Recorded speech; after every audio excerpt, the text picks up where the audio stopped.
Oke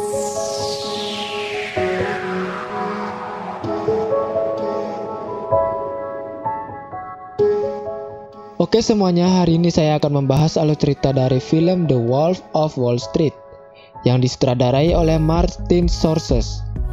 Film biografi yang merupakan adaptasi dari sebuah buku dengan judul yang sama ini mengisahkan kehidupan sang penulis yaitu Jordan Belfort saat menjalani karirnya sebagai seorang pialang saham kaya raya yang harus jatuh karena kejahatannya sendiri.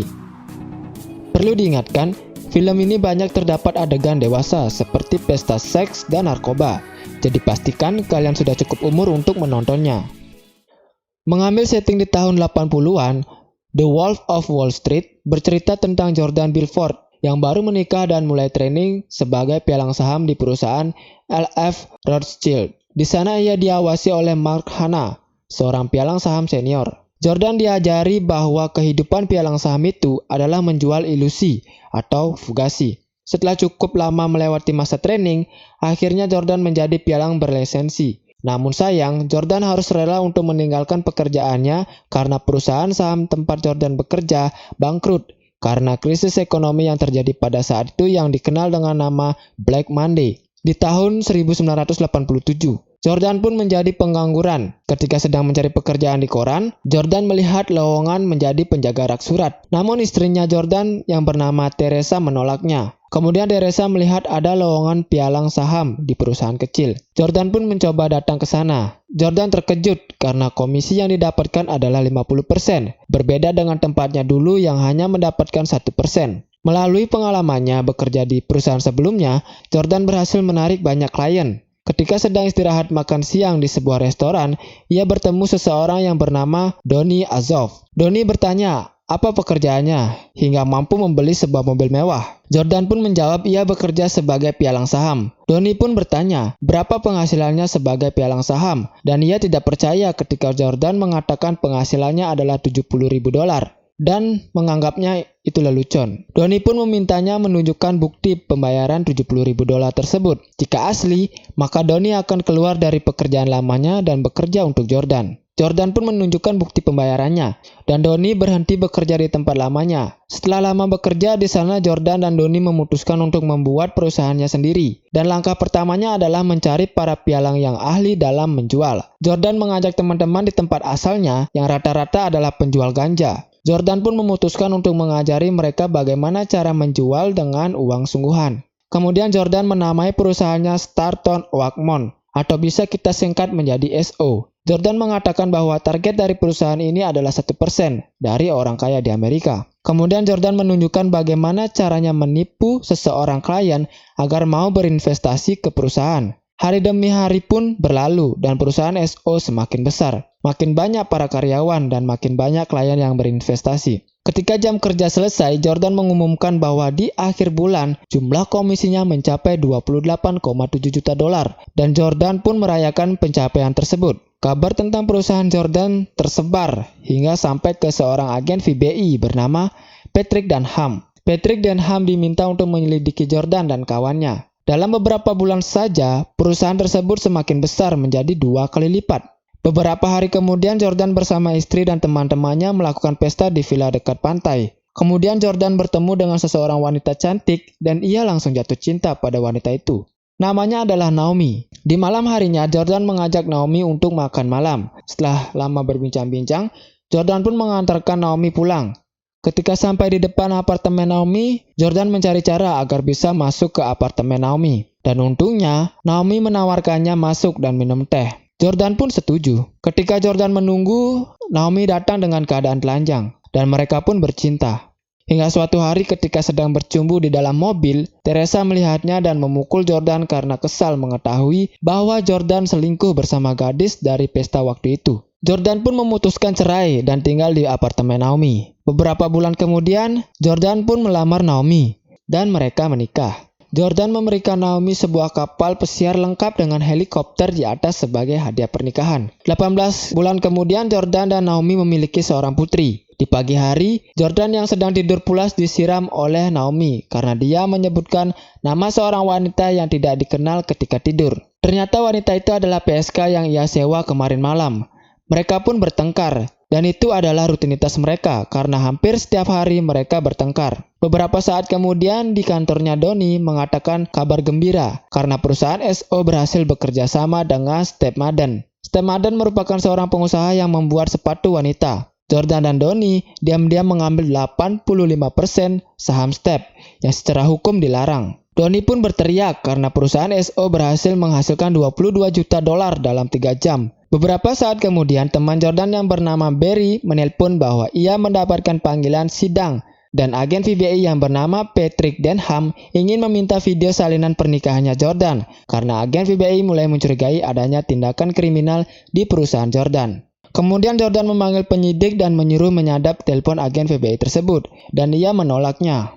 Jordan pun ingin menelpon agen FBI tersebut dan bertemu. Penyidik itu pun melarang Jordan karena apapun yang Jordan katakan akan digunakan untuk melawannya. Jordan pun setuju untuk tidak menghubunginya. Namun keesokan harinya, Jordan malah mengundang agen FBI itu ke kapal miliknya. Dan Jordan berusaha menyuap agen FBI tersebut, namun ditolak. Jordan pun panik dan menyelundupkan uangnya ke bank di Swiss. Keesokannya, Jordan pergi ke Swiss bersama Donnie dan Nicholas. Di sana Jordan bertemu dengan Jane dan menanyakan cara agar lolos dari investigasi FBI. Jane menyuruh Jordan menggunakan nama rekening orang lain yang memiliki paspor Eropa. Jordan pun berencana menggunakan nama Bibi Naomi yang bernama Bibi Emma dan meyakinkannya agar namanya mau digunakan untuk rekeningnya. Setelah itu Jordan juga menyuruh temannya untuk menyembunyikan uangnya di bank Swiss. Uangnya Jordan pun berhasil dibawa ke Swiss oleh Bibi Emma dan juga keluarga dari salah satu temannya. Kemudian di kantornya Jordan, Donnie datang ke sana dan memberikan sebuah obat penenang bernama Lemon yang berusia 15 tahun yang efek obat itu 3 kali lipat lebih kuat dibandingkan obat lain yang ada pada saat itu. Di malam harinya Jordan bersama Donnie mengkonsumsi masing-masing satu obat. Namun setelah menunggu 35 menit, obat itu tidak memberikan efek apapun. Dan mereka berpikir mereka sudah kebal karena sering meminum obat-obatan. Mereka pun memutuskan untuk minum satu lagi, namun masih belum memberikan efek. Karena berpikir masih kurang, mereka meminum satu lagi. Dan tak lama kemudian, penyidik yang disewa Jordan menelpon menyuruhnya keluar rumah dan menelponnya dari telepon umum terdekat. Penyidik itu mengatakan bahwa telepon Jordan telah disadap oleh agen FBI bernama Patrick Denham. Kemudian ia bertanya apakah Jordan berusaha menyogok agen FBI tersebut. Ketika Jordan menjawabnya, efek obat yang diberikan Donnie bekerja. Jordan pun teler dan menyadari karena berada di dalam gudang selama 15 tahun. Obat Lemon mengalami penundaan efek dan membutuhkan 90 menit agar efek obat itu muncul. Jordan yang hampir tak sadarkan diri berusaha pulang membawa mobilnya. Sambil merayap, ia berusaha menaiki mobilnya. Kemudian istrinya menelpon bahwa Donnie lepas kendali dan menelpon seseorang dari Swiss. Jordan pun menyuruh Naomi untuk menjauhkan Donnie dari telepon. Namun karena masih ada pengaruh obat, Jordan tidak bisa mengatakan apapun dengan jelas.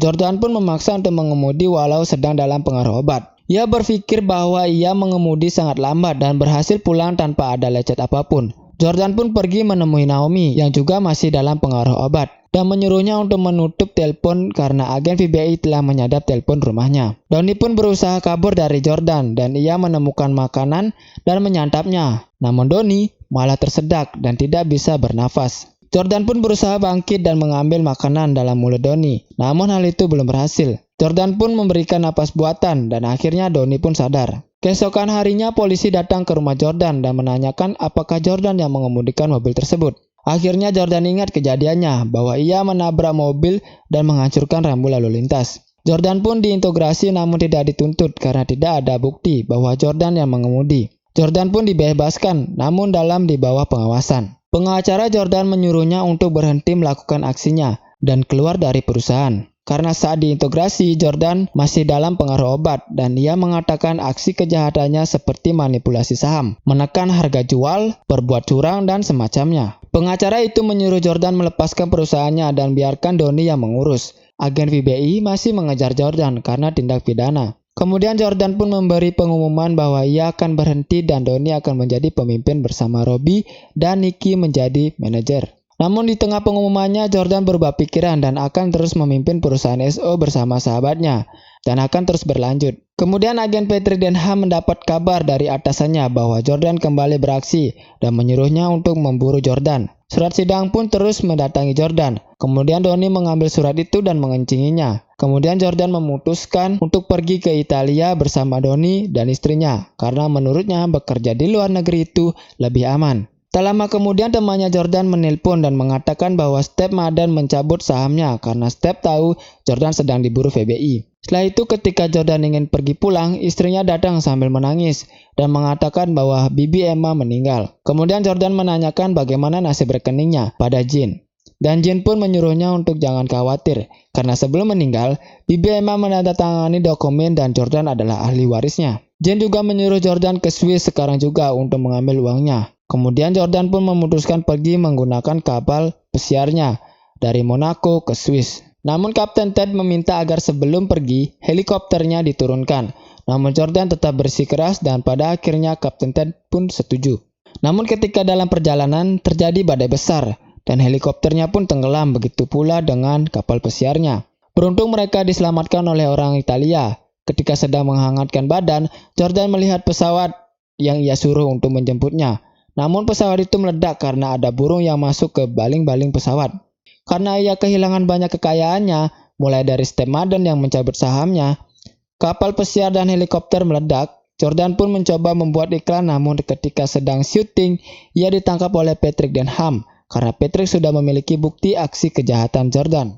Agen FBI pun meminta Jordan bekerja sama dan mengatakan siapa saja yang terlibat dalam aksinya. Di lain tempat, Naomi meminta cerai karena ia mengira Jordan akan dipenjara selama 20 tahun.